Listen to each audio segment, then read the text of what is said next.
मोरया. गणपती बाप्पा मोरया. चला आज आपण गणपती जयंतीनिमित्त आज आपण 1.25 किलोचा जो सत्यनारायणाला प्रसाद करतात तो आपण नैवेद्य म्हणून प्रसाद करणार आहेत. आणि या आहे शिल्पाताई. शिल्पाताई आपल्याला नमस्कार. प्रीमिक्स रेडी टू पटकन आपला होणारा प्रसाद आपल्याला करून दाखवणार आहे आणि 5 मिनिटात आपली रेसिपी होणार आहे. आता दूध आपण तापवायला ठेवलंय. ताई आपण किती दूध घेतलंय? 1.25 किलो. आपण अर्धा किलो रवा, अर्धा किलो साखर, अर्धा ते पाऊण किलो साखर आणि त्याच्यापेक्षा 1 लिटर दूध. 1 लिटर. आणि या सगळ्याचा प्रसाद जो तयार होईल तो 1.25 किलो. टाईम लावा मेहनत मला समजेल. आणि टाईम चेक करा. तुपाचं प्रमाण किती म्हणाला? तुपात आता लागेल.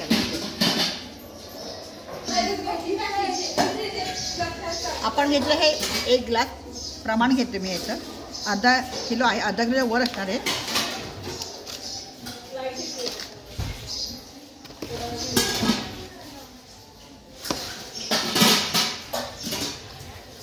दोन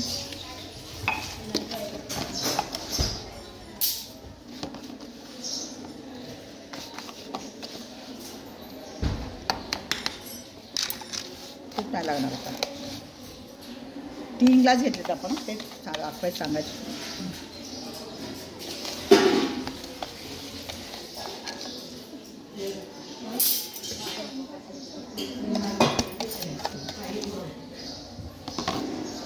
हे वेलची आहे.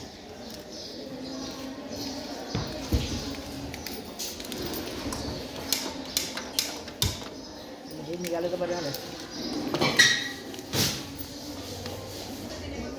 3 ग्लास आपण रवा घेतलाय.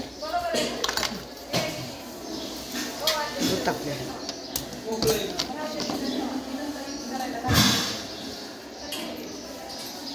त्यात आपण 1 ग्लास टाकले दूध.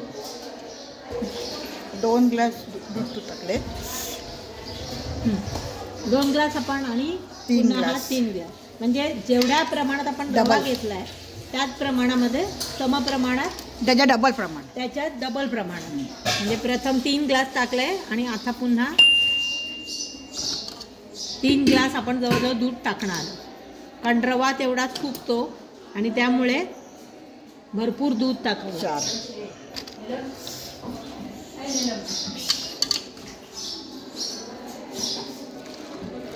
गरम उकळलेलं दूध आहे त्यामुळे रवा फुलायला पण मदत होईल.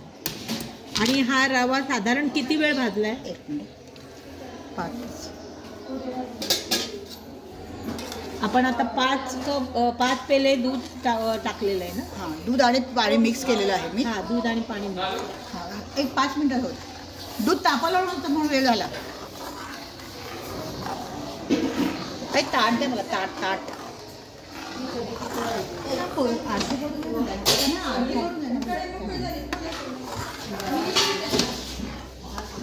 आपण बघतोय एकदम मस्त फुललाय रवा.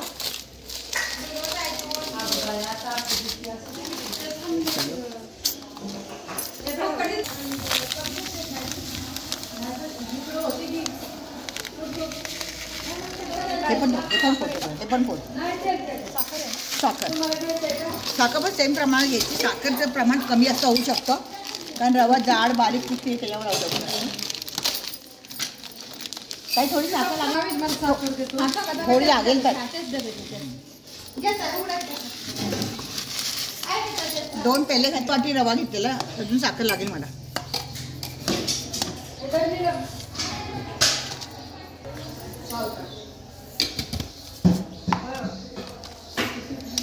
पण 3 पेला रव्याला जवळजवळ 2.5 पेले साखर टाकले. बरोबर.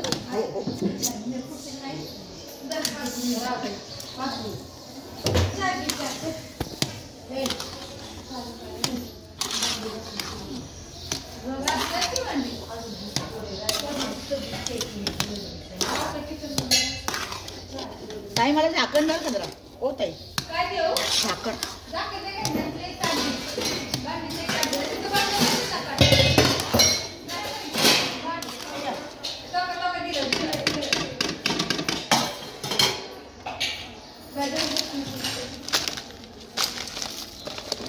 वाट बघूया, कारण नुकतंच साखर घातलेली आहे. साखर वेळ 5-1 मिनटं वेळ लागतो.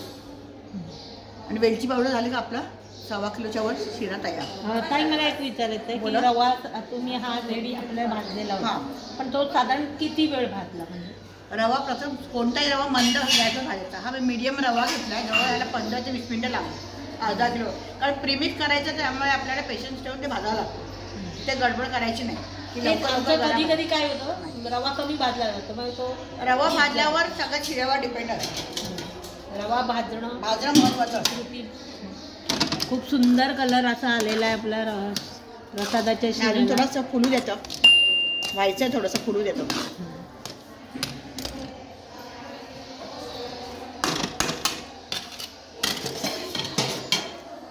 बघितलं 1.25 किलोचा प्रसाद अगदी 10 मिनिटामध्ये झालेला आहे. म्हणजे जर रवा भाजून आपण असा ठेवला तर पटकन आपण कधी प्रसादासाठी आता शिरा भाजायला करू लागतो. ते उपमा पण घालतो शकतो. बरं, भाजलेला रवा हा किती काळ साधारण टिकू शकतो? 1-1.5 महिन्यात टिकू शकतो. व्यवस्थित भाजला म्हणजे तर आपण छान तयारी करू शकतो आणि आता पटकन प्रसाद बनवू शकतो.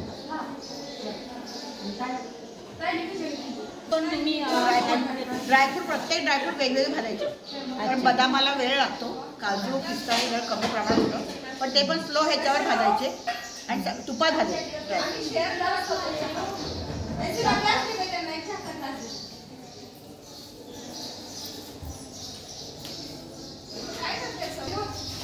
तूप असं वर येतं सुटलं झालं ना आपलं. म्हणजे आपला प्रसाद झालाय. तयार हो, हो, झाल्याची खूण आहे. हो हो. तूप सुटलेलं आहे छानपैकी आणि आता वेलची आता पावडर वेलची टाकून- पावडर टाकली आहे. वेलची जायफळ जे तुम्हाला आवडत ते टाकू शकता तुम्ही.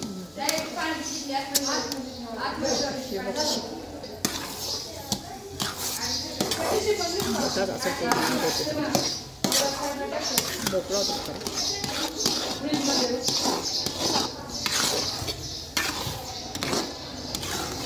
रवा मस्त फुललेला आहे आणि कलर पण खूप सुंदर आले. ह्याच्या ठेवू का जरा मोठा आहे.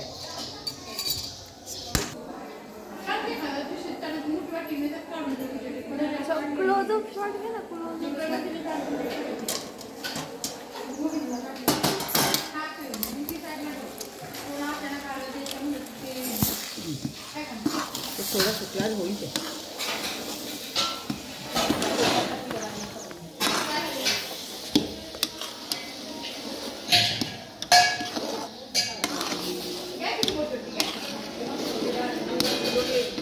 करून येईल म्हणजे त्या किती वेळ ठेवणार आहे त्यानं ते उद्याला पण